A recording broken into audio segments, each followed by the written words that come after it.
আশা করি সবাই ভালোই আছেন। আজকে আমি নারকেল দিয়ে বিস্কুট কিভাবে বানাতে হয় সেটা আপনাদের সাথে শেয়ার করব। এই দেখেন, এখানে যা যা উপকরণ লাগে বিস্কুট বানাতে আমি এখানে সব রেডি করে রেখেছি। আমি নিয়েছি এখানে 1 বাটি ময়দা, এখানে নিয়েছি 1 বাটি আটা, আধা বাটি নিয়েছি চিনি, আধা বাটি নিয়েছি সুজি, আর একটা নারকেলের হাফ কুড়ানো, আর আধা গ্লাস দুধ। আরও কিছু জিনিস আছে যেটা পুরো ভিডিওটা দেখলে জানতে পারবেন।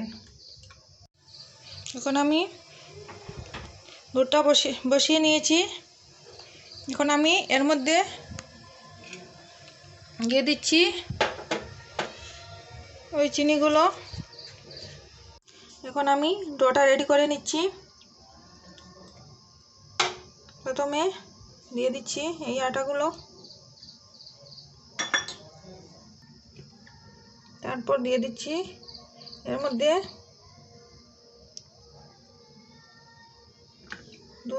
3-4 চামচ রিফাইন অয়েল। এটাকে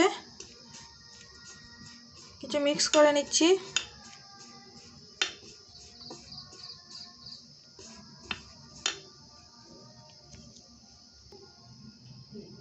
তারপর এর মধ্যে দিয়ে দিচ্ছি সুজি,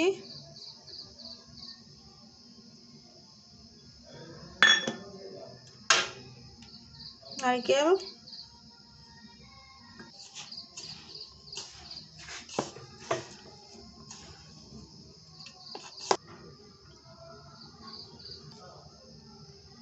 তারপর দিয়ে দিচ্ছি এই ভাজা বাদামগুলো,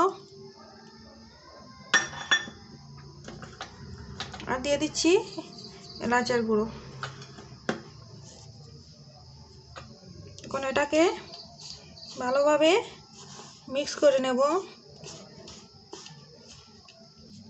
তারপর দিয়ে দিচ্ছি এই চিনি আর দুধের মিক্স করা মিশ্রণটি। এটাকেও ভালোভাবে মিক্স করে নেব। এই দেখেন ডোটা রেডি হয়ে গেছে। এখন এটা দিয়ে আমি এখন বিস্কুট বানিয়ে নেব। এই দেখেন,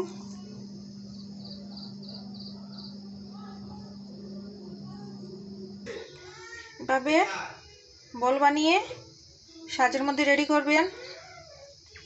প্রথমত এটাকে ভালোভাবে চাপতে থাকবেন, আর সাইড থেকে এভাবে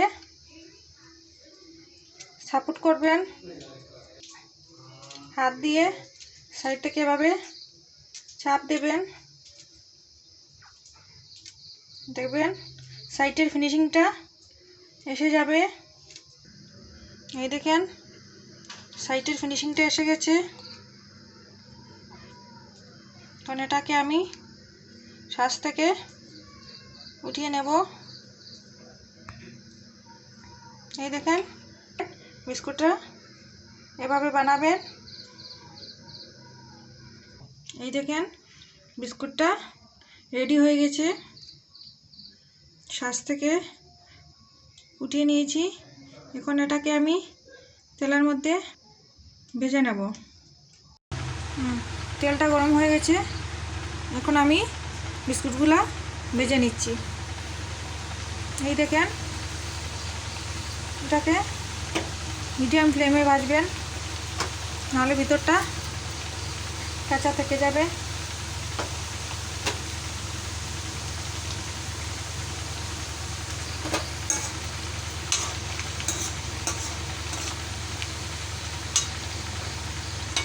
বিস্কুটটা ভাজা হয়ে গেছে।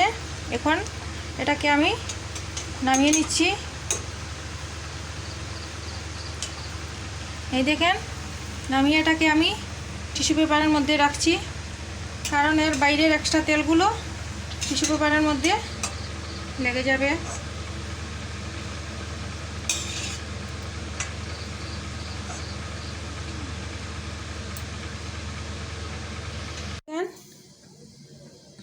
নারকেল দিয়ে বিস্কুট বানানো হয়ে গেছে। এখন আপনারাও আপনাদের ঘরে বানিয়ে চেক করতে পারেন।